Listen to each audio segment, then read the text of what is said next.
Who is the one true king? Dorian Yates or Ronnie the King Coleman? Well, Ronnie King Coleman is. He's the king, right? Well, Dorian's from England. And to my knowledge, that's where kings were invented. Maybe not, maybe not.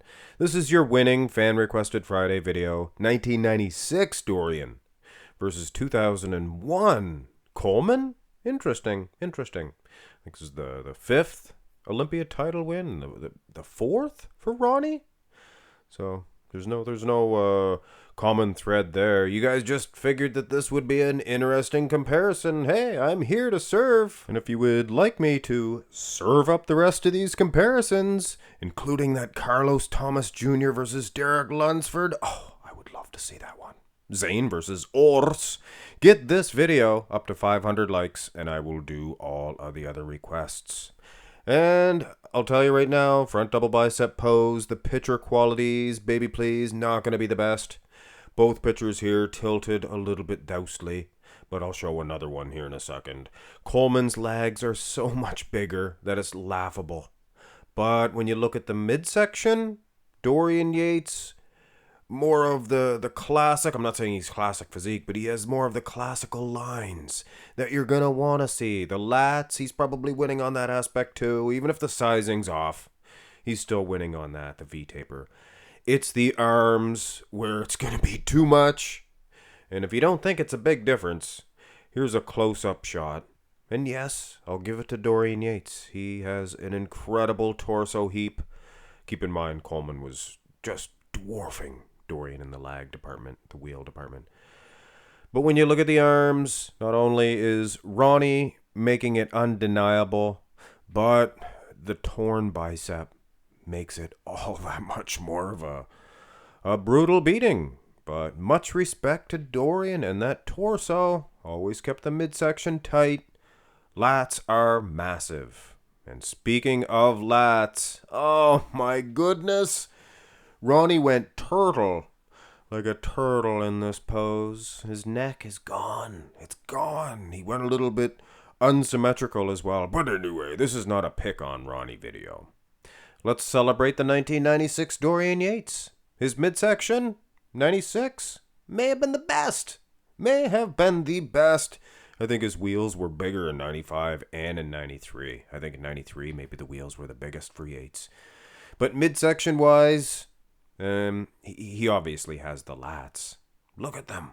They're just booming. I think I've seen them more booming. Maybe 95 or 93, like I said. But 96, a very effective front lat spread. And yes, you Dorianites can rejoice. Maybe 2003, Coleman might have given him a go, but not here. Look at the size of the wheels, though, of King Coleman. Turn to the side. 96 side chest, Dorian Yates, not bad. But he's not filled out thick like a big man's chest, like Ronnie King Coleman.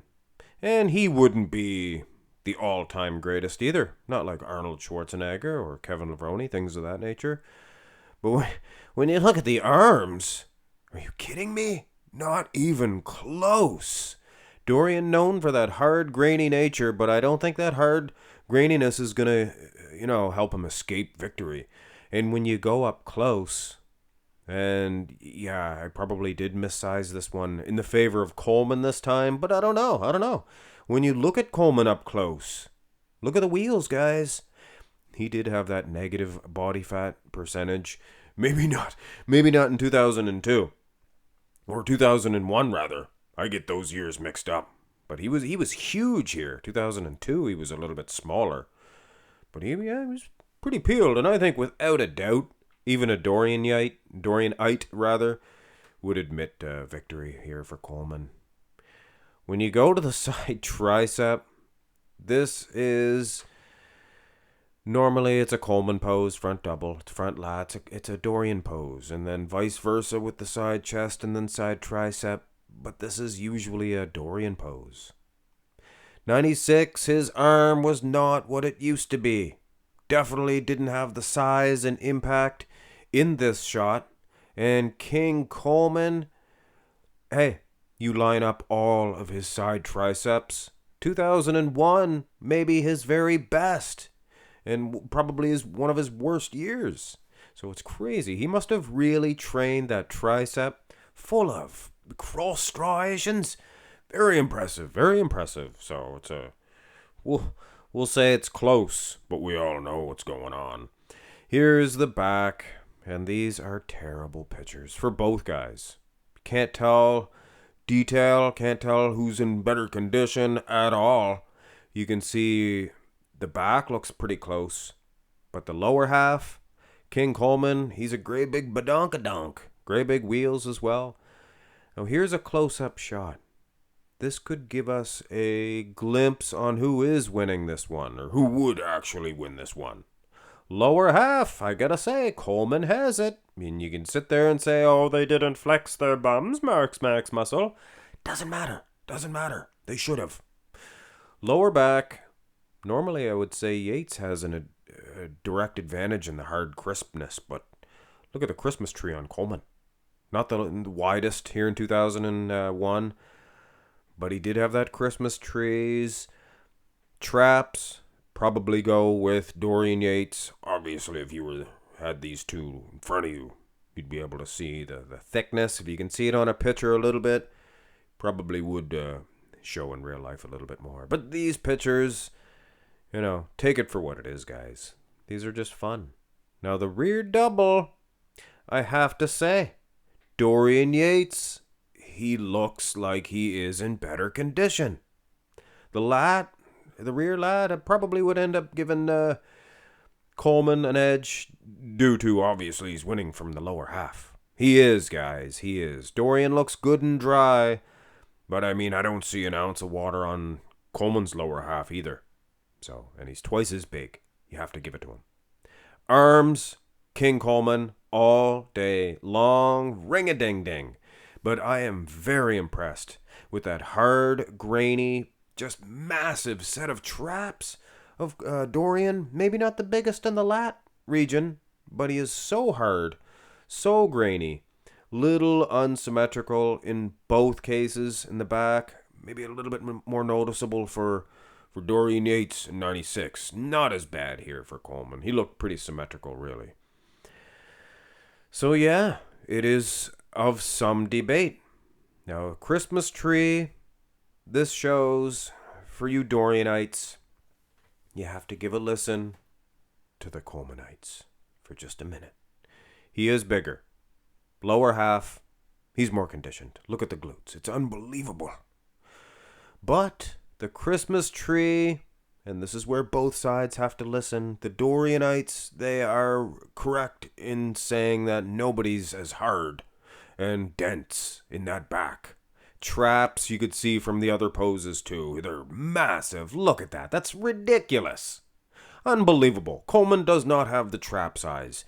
Not here anyway. 2003 he probably did, but that's not here nor there. Christmas tree and Coleman, I'll give him this. Looks pretty hard and grainy, but not as crisp as the Dorian 1996 Olympia winning version here. It's unreal. Here's the abs and thigh, and this is an easy shot for our man, Dorian Yates, from Yorkshire Pudding. He's not from London. He's from Yorkshire Pudding. It's a Northray Regent. Midsection, Regent, is a Dorian Yates strong point for 1996 and for Ronnie King Coleman 2001. That was maybe the weakest point of him. He had to drink all that water. If you've ever heard the story, he was not feeling too well. Not feeling chipper. So there's a few poses here that are blowouts for each guy. And the most muscular, they didn't judge. They didn't judge it in 1996. Yeah, buddy, they didn't judge it in 2001. Even though I'd be beating everyone. Pass me that gallon of water. But anyway, yeah, if you do count the most muscular, I would go with Ronnie King Coleman. Even though those wheels, he forgot to flex them half the time. Wasn't flexing them in the abs and thigh pose either. A couple of the poses you could see up close, side things of that nature. He really was pretty conditioned. So at the end of the day, nobody won. Dorian Yates, he had a torn bicep, very noticeable. The other arm was down in size as well. Coleman's midsection was never really that put out of proportion. Like I said, he had to drink a lot of water even to get himself up. Normally, most bodybuilders probably, if they felt the way he did in 2001, well, I can't say they wouldn't go out. They're all Iron Men.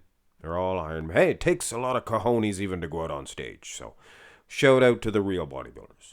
Shout out to the real bodybuilders. But if you ask me, and obviously at least one person has, I would go with Coleman. But it is so close, guys. Like I said, it's the torn bicep.